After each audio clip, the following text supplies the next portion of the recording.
บทจำเรียงนี้ខ្ញុំសូមផ្ញើជូនបរិមម្នាក់ដែលខ្ញុំស្រឡាញ់ស្មើនឹងជីវិតរបស់ខ្ញុំ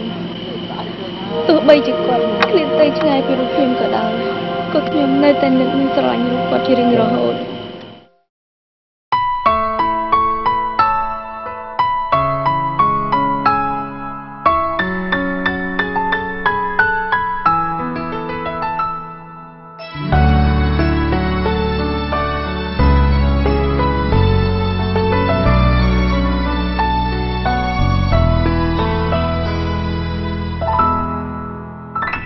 បើសិនប្រាប់ក៏អស់ចិត្តបើសិនអាណិតក៏គួរប្រាប់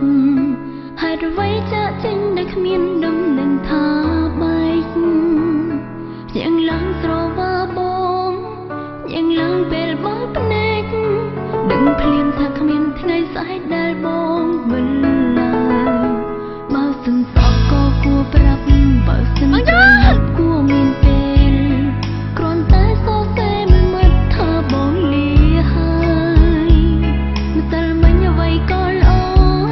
ថ្ងៃនេះរឿងល្អផ្លាំងប្ដូរហើយអូនមិនអាចយល់អ្វីឡើយបងមានហេតុផលមានកលគួរប្រាប់ចំឡើយធ្លាប់ប្រាប់អូនថាថ្ងៃក្រោយបងមកគ្មានហេតុផលធ្លាប់សូមឲ្យអូនលើកលែងធ្លាប់ប្រាប់ថារឿងនេះមិនអាចយល់ពេលមកដល់ហេតុផលក៏ត្រូវបាញ់ចប់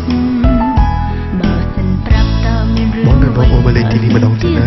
មើលអ្នកណាខួនណាគិតមកបានទីអូនអើយស្ងប់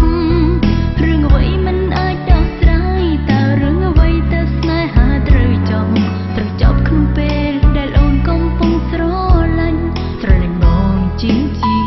វិតអូន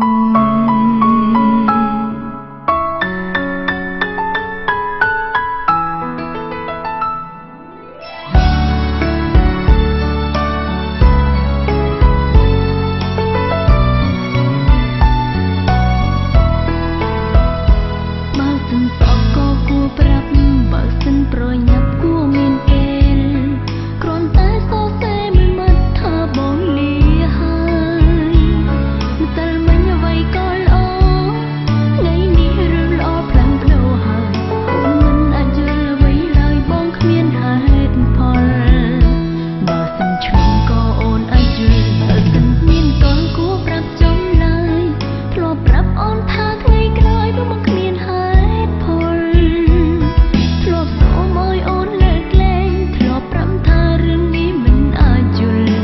ពេលមកដល់ហេតុផលក៏ត្រូវបាញ់ចប់បើសិនប្រាប់តើមានរឿងអ្វីបើសិនជាស្ដីតើអ្នកណាខួតនឹងខ្លួនឡើយអ្វីបានជាមិនអាចប្រាប់អូនអើយស្ងប់រឿងអ្វីមិនអាចដោះស្រាយតើរឿងអ្វីទៅស្នេហាត្រូវចប់ក្នុងពេលគាត់មានបញ្ហាទៅលើខួរក្បាលមិនអាចព្យាបាលជាទេចឹងសូមបងកាត់ចិត្តគាត់អាចដឹងខ្លួនទៅតាមស្បសំណាងរបស់គាត់បើសិនឆ្លងក៏អូនអាចយល់បើសិនមានកលគួរប្រាប់ចំឡើយធ្លាប់ប្រាប់អូនថាថ្ងៃក្រោយបងមកគ្មានហេតុផលធ្លាប់សូមឲ្យអូនលើកលែងធ្លាប់ប្រាប់ថារឿងនេះមិនអាចយល់ពេលមកដល់ហេតុផលក៏ត្រូវបាញ់ចប់បើសិនប្រាប់តើមានរឿងអ្វីបើសិនជាស្ដីតើអ្នកណាខួតគិតអ្វីបាន